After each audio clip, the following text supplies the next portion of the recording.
Hi cricket fam, welcome to cric with Mano. இன்னைக்கு நம்ம பார்க்க போறது நியூசிலாந்து வர்சஸ் பங்களாதேஷ் மேட்சோட ரிவ்யூ தான். இந்த மேட்ச் நியூசிலாந்தை விட பங்களாதேஷ்க்கு ரொம்பவே முக்கியமான மேட்ச். இன்னும் சொல்ல போனா மஸ்ட் வின் கேம் கூட சொல்லலாம். ஏன்னா இந்த மேட்ச் அவங்க லாஸ் ஆனாங்க அப்படின்னா டோர்னமெண்ட்டை விட்டு வெளியே போறதுக்கான ஒரு சான்ஸ் இருக்கு. அதே நியூசிலாந்து இந்த மேட்ச் வின் பண்ணாங்கன்னா கிட்டத்தட்ட செமிஃபைனல் ஸ்பாட்டை அவங்க சீல் பண்ண மாதிரி தான். ஒரு காலத்துல எனக்கும் பங்களாதேஷ் டீம் ரொம்ப பிடிச்ச டீம் தான். அத்திப்பூக்கள் பூத்தார் போல எப்போச்சும் ஒரு வாட்டி வின் ஆயிட்டு இருப்பாங்க. அதையும் ஒரு ஓரமா உட்காந்து ஒரு சந்தோஷமா கொண்டாடுவோம். அந்த பங்களாதேஷ் ஜெயிச்சுட்டு அப்படிங்கிற வந்து ஒரு ஃபீலோட கொண்டாடிட்டு இருப்போம். அந்த லெவலுக்கு வந்து பங்களாதேஷ் டீமை பிடிச்சிருச்சு. எடுத்துக்காட்டுக்கு இப்போ எப்படி ஆப்கானிஸ்தான் டீம் எல்லாருக்கும் பிடிக்கும். ஆப்கானிஸ்தான் டீம்னாலே ஜீரோ ஹேட்டர்ஸ். கொஞ்சம் பாகிஸ்தான்காரங்க கொஞ்சம் பேர் ஹேட் பண்ணிட்டு இருப்பாங்க, வேற யாரும் ஹேட் பண்ண மாட்டாங்க அவங்கள. ஏன்னா ஆப்கானிஸ்தானும் இந்தியாவும் ஒரு ஃப்ரெண்ட்ஷிப் பாண்ட் இருக்கிறதுனால. அதை மாதிரி பங்களாதேஷ் வந்து அவ்வளோ தூரம் பிடிச்சிருச்சு. அதுக்கப்புறம் வந்து அவங்களோட ஃபேன்ஸ் பிஹேவியர் வந்து நிறைய தோக்க ஆரம்பிச்ச உடனே ரொம்ப அவங்களோட பிஹேவியர்லாம் மோசமா இருந்துச்சு. ஒவ்வொரு மணிக்குமே அவங்க ஃபேன்ஸ் தான் இப்படி பண்ணுதாங்கன்னு பார்த்தா பிளேயரும் இப்படிதான் பண்ணாங்க. 2016 வேர்ல்டு கப்ல இந்தியா தோத்து வெளியே போன பிக்சரை எடுத்து ட்விட்டர்ல போட்டு செலிப்ரேட் பண்ணாரு முஷ்ஃபிகுர் ரஹீம். இதுல ரொம்பவே டென்ஷனுக்கு உண்டானாங்க நம்ம இந்தியன் ஃபேன்ஸு. அது மட்டும் இல்லாம நம்ம வந்து பங்களாதேஷ்க்கு டூர் போயிருந்தோம்.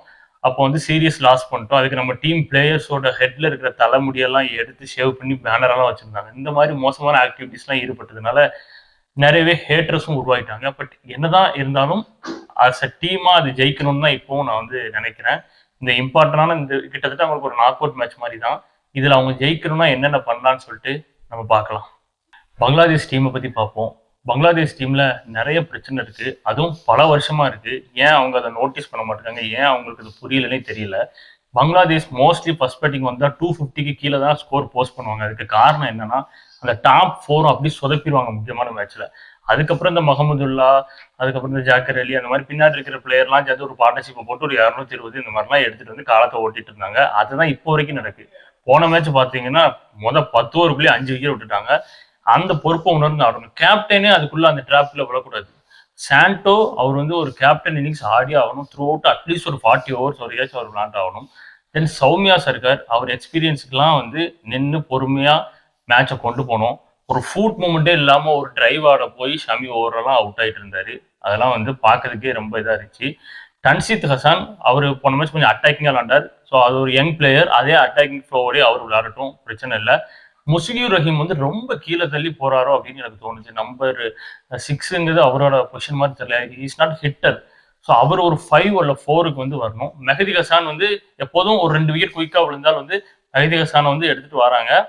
அது சில டைம் கிளிக் ஆகுது, சில டைம் கிளிக் ஆக மாட்டேங்குது. எனக்கு தெரிஞ்ச 2 விக்கெட் குயிக்காக விழுந்துட்டா முஷ்ஃபிகுர் ரஹீம் எடுத்துட்டு வர்றது தான் பெஸ்டா இருக்கும். அவர் எக்ஸ்பீரியன்ஸ்க்கு அந்த கொலாப்ஸ்ல இருந்து டீமை மீட்டு கொண்டு வர முடியும். ஸோ அந்த டாப் 4 வந்து ரொம்ப ரொம்ப முக்கியம். அந்த டாப் 4 ஃபயர் ஆனால் மட்டும்தான். ஏன்னா பின்னாடி வந்து எப்படியாவது முகமதுல்லாவையும் கொண்டு வந்துட்டாங்கன்னா ஜாக்கர் அலி, ஹிதிராய், முகமதுல்லா இவங்கெல்லாம் சேர்ந்து ஒரு நல்ல டோட்டல் வந்து போஸ்ட் பண்ணிடுவாங்க.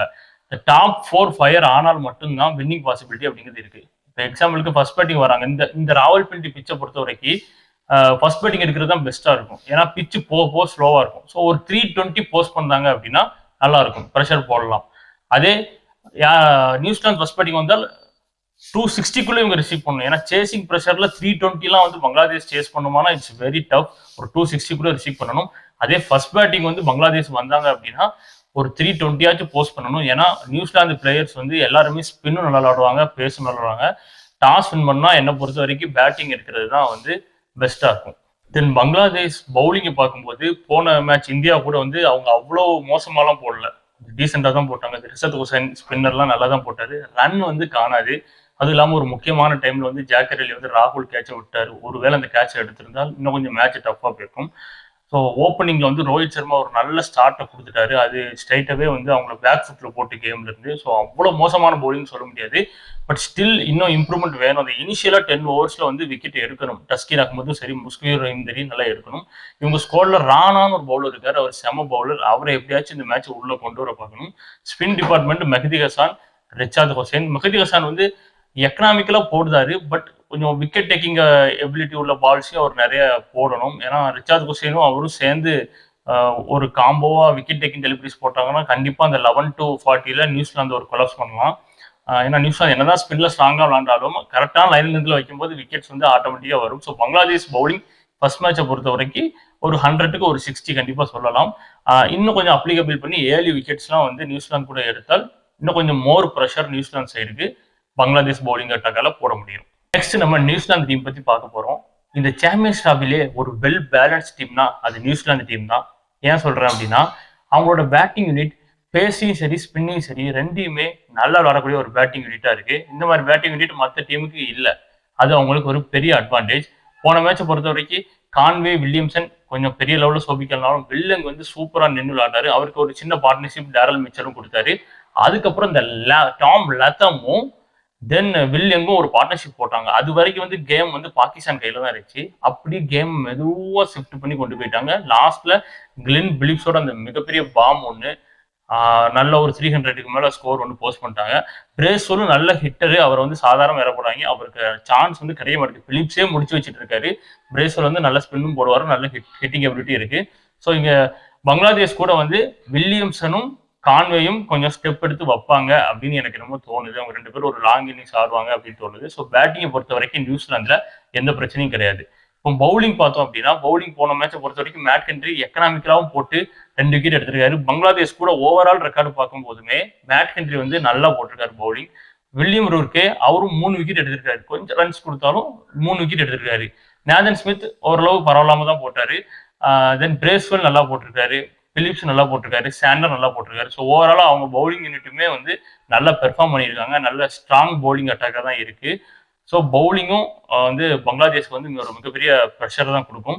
இப்போ ஃபர்ஸ்ட் பேட்டிங் வந்து நியூசிலாந்து வந்தாங்கன்னா கண்டிப்பா வந்து இந்த பிச்சில் 320+ டாஸ் பண்ணா ஃபர்ஸ்ட் பேட்டிங் தான் எடுக்க வாய்ப்பு. ஏன்னா போக போக வந்து ராவல்பிண்டி பிச்சு ஸ்லோ ஆகும். அப்படிங்கிறனால ஃபர்ஸ்ட் பேட்டிங் பிடிச்சி ஒரு 320+ அடிச்சு சேம் ஃபார்முலா பாகிஸ்தான் கூட என்ன ஃபார்முலா பண்ணாங்களோ அதே ஃபார்முலா அப்ளை பண்ணி அப்படி ஒரு 240க்குள்ள ரிசீவ் பண்ண தான் பார்ப்பாங்க.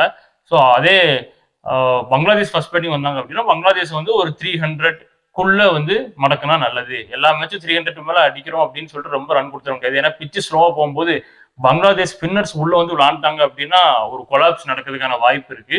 ஸோ எனிதிங் அபோவ் 300 கொஞ்சம் சேஸ் பண்றது வந்து இந்த பிச்சை பொறுத்த வரைக்கும் கொஞ்சம் கஷ்டம் தான். ஸோ இதுதான் நியூசிலாந்து டீமோட ரிவ்யூ. சாம்பியன்ஸ் டிராஃபில ஓவராலா நியூசிலாந்து பங்களாதேஷும் 2 மேட்ச் விளாண்டுருக்காங்க. ஒரு மேட்ச் 2002ல அதுல நியூசிலாந்து ரொம்ப கம்ஃபர்டபுளா வின் பண்ணியிருக்காங்க. இன்னொரு மேட்ச் 2017ல அதுல பங்களாதேஷ் ரொம்ப கம்ஃபர்டபுளா வின் பண்ணியிருக்காங்க. ஸோ பார்த்தாலும் 1க்கு 1 ஈக்குவலா இருக்குங்க. நான் சாம்பியன்ஸ் டிராஃபி மட்டும் சொல்றேன், நீங்க ஓவரால் நினைச்சிடக்கூடாது. அதனால பங்களாதேஷும் சர்ப்ரைஸ் பண்றதுக்கான சான்ஸ் இருக்கு. ஓவராலா பார்க்கும்போது ஒரு 30-35% வின்னிங் பெர்சன்டேஜ் வந்து இவங்களுக்கு இருக்கும். ஒரு 65% 70% மேட்சஸ் வின் பண்ணி வச்சிருப்பாங்க நியூசிலாந்து 2 டீமையும் கம்பேர் பண்ணும்போது. ஸோ இந்த 2 டீமோட கம்பேட்டபிலிட்டி அப்படின்னு பார்க்கும்போது நான் வின்னிங் ப்ராபபிலிட்டி நியூசிலாந்துக்கு வந்து 80% கொடுப்பேன். பங்களாதேஷ்க்கு 20% கொடுப்பேன். நான் பங்களாதேஷ்க்கு 10% தான் கொடுப்பேன். அந்த இன்னொரு 10 எதுக்கு கொடுத்தனா அந்த கிரிதிராயோட இன்னிங்ஸும் அவங்களோட அந்த பவுலிங் டிபார்ட்மெண்ட் மேலே உள்ள ஒரு சின்ன நம்பிக்கை தான். 2 டீமுக்கும் இந்த ரீசெட் வின்னிங் பார்த்தோம் அப்படின்னா லாஸ்ட் 5 மேட்ச்ல 4 மேட்ச் நியூசிலாந்து வின் பண்ணியிருக்காங்க. லாஸ்ட் 5 மேட்ச்ல 5 மேட்சுமே லாஸ் பண்ணியிருக்காங்க பங்களாதேஷ். பட் ஒரு சின்ன சுவாரஸ்யமான விஷயம் என்ன அப்படின்னா பங்களாதேஷ்க்கும் நியூசிலாந்துக்கும் லாஸ்டா நடந்த மேட்ச்ல பங்களாதேஷ் தான் ஜெயிச்சிருக்காங்க. இது ஒரு சுவாரஸ்யமான விஷயம். அதை அப்படி திருப்பி இங்க அப்ளை பண்ணுவாங்களா அப்படின்னு நம்ம பொறுத்திருந்து பார்க்கணும். தென் நம்ம பிச் கண்டிஷனை பத்தி பார்ப்போம். ராவல்பிண்டி பிச்சை பொறுத்த வரைக்கும் பேட்டிங் ஃபர்ஸ்ட் வந்தால் கண்டிப்பா ஒரு 320 அடிக்கக்கூடிய பிச்சு தான். பிச் வந்து போக போக வந்து ஸ்லோ ஆகும். ஸ்பின்னருக்கு நல்லாவே வந்து சப்போர்ட் பண்ணும். ஸோ யார் டாஸ் வின் பண்ணாலும் ஃபர்ஸ்ட் பேட்டிங் எடுத்தால் ஒரு 320 போஸ்ட் பண்ணி ஆப்போசிட் டீமை ரிசீவ் பண்ணலாம். நெக்ஸ்ட் நம்ம ராவல்பிண்டி ஸ்டேடியம் பிச் ரிப்போர்ட்டை பார்ப்போம். இங்க ஃபர்ஸ்ட் பேட்டிங் எடுக்கிறது தான் வந்து பெஸ்டா இருக்கும். ஏன்னா பிச் போக போக ஸ்லோ ஆகும். இந்த பேஸ் பவுலர்ஸ் வந்து லாஸ்ட் ஃபியூ மேட்சஸ்ல 45 விக்கெட்ஸ் எடுத்திருக்காங்க. அதே ஸ்பின் பவுலர்ஸ் வந்து 34 விக்கெட்ஸ் எடுத்திருக்காங்க. ஸோ போக போக கொஞ்சம் ஸ்லோவா இருக்கிறதுனால ஃபர்ஸ்ட் பேட்டிங் பிடிச்சி ஒரு 320+ போஸ்ட் பண்ணிட்டால் ஈஸியா இருக்கும். ஸோ டாஸ் யார் வின் பண்ணாலும் ஃபர்ஸ்ட் பேட்டிங் எடுக்க தான் வாய்ப்பு அதிகம். ஸோ ஃப்ரெண்ட்ஸ், இதுதான் நம்ம பங்களாதேஷ் vs நியூசிலாந்து மேட்சோட ப்ரிவியூ. நெக்ஸ்ட் உங்களை சவுத் ஆப்பிரிக்கா vs ஆஸ்திரேலியா மேட்சோட ப்ரிவியூல வந்து சந்திக்கிறேன். Until then, bye from Mano. Take care.